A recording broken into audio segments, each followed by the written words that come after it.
क्या आपकी मुलाकात कभी किसी ऐसी आत्मा से हुई है जो रोज सड़क पर शादी के जोड़े में किसी का इंतजार करती है?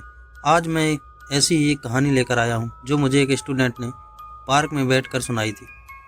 तो आइए जानते हैं कि आखिर उस रात ऐसा क्या हुआ उसके साथ जिसे वो आज तक नहीं भूल पाया।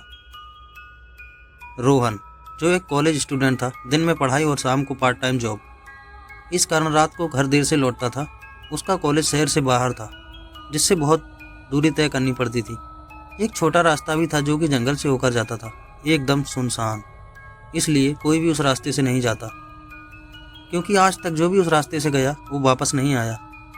रोहन एक मॉडर्न लड़का था जो इन सब बातों पर यकीन नहीं करता था। ज़्यादा देर हो जाने की वजह से वो उस रास्ते से चल दिया। घने जंगल में खाली सड़क और अंधेरे के सिवाय दूर दूर तक कोई नज़र नहीं आ रहा था। रात के करीब 12 बज रहे थे। उसके पास थी एक पुरानी बाइक जो कहीं भी रूठ जाती थी। रोहन उस खतरे से अनजान अपनी मस्ती में चला ही जा रहा था कि अचानक एक लड़की, दुल्हन के कपड़ों में खुले हुए बाल जो हवा में लहरा रहे थे। रोहन ने उसके पास बाइक रोक दी और बोला, कौन हो तुम? इतनी रात को यहाँ? कहीं जा रही हो क्या? लड़की बोली, हाँ, मैं यहाँ किसी का इंतज़ार कर रही हूँ। राहुल बोला, यहाँ कोई नहीं है, यह रास्ता खतरनाक है और मैं तुम्हें यहाँ अकेला नहीं छोड़ सकता। चलो, मैं तुम्हें तुम्हारे घर छोड़ दूँ। चलो बैठो। वो उसके साथ चल पड़ी। चलते चलते उसने पूछा, तुम किसी से प्यार करते हो? रोहन हंसकर बोला, हाँ। वो धीरे मुस्कुराई। तभी रोहन ने देखा, अचानक से रास्ता बदल चुका था। आसपास घना जंगल था। रोहन घबरा गया। ये रास्ता तो, लड़की बोली, बस थोड़ा ही आगे। तभी रोहन ने रियर मिरर में देखा। उसका चेहरा आधा जला हुआ, आंखों से खून टपक रहा था। रोहन एकदम से चिल्लाया, तथा तुम कौन हो?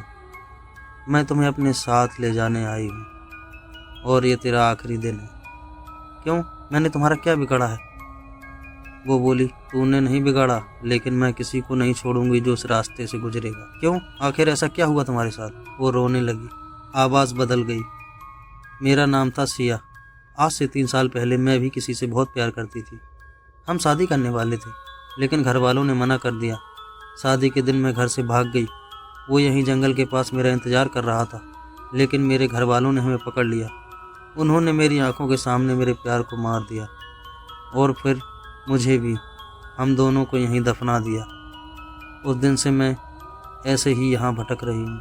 हर रात मुझे किसी ऐसे ही इंसान की तलाश रहती जो मुझे समझ सके, जो मेरे साथ चले और मुझे अकेला ना छोड़े। और जो ऐसा नहीं करता, मैं उसे मार देती हूँ।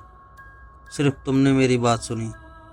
रोहन का दिल भर आया और बोला, तुम्हारे साथ गलत हुआ। उनके किए की सज़ा उन्हें ज़रूर मिलेगी, लेकिन ये सब करके तो तुम भी वही कर रही हो जो उन्होंने तुम्हारे साथ किया। तुमने जिन्हें मारा उनका भी कोई अपना परिवार था। सिया चुप हो गई। उसकी आंखों से आंसू बहने लगे। आज पहली बार किसी ने मुझे समझा। वो मुस्कुराई, शायद अब मुझे मुक्ति मिल जाए। धीरे धीरे उसका शरीर रोशनी में बदल गया और हवा में घुल गया। कहते हैं कभी कभी जो भूत बन जाते हैं वो भी कभी किसी के अपने थे। उस रात के बाद कभी कोई साया नहीं दिखा, लेकिन फिर भी कोई उस रास्ते से नहीं जाता। आज भी वो रास्ता सुनसान है। तो बताइए, यदि आप रोहन की जगह होते तो क्या करते? डरते या रोहन की तरह हिम्मत दिखाते? कमेंट में ज़रूर बताइएगा।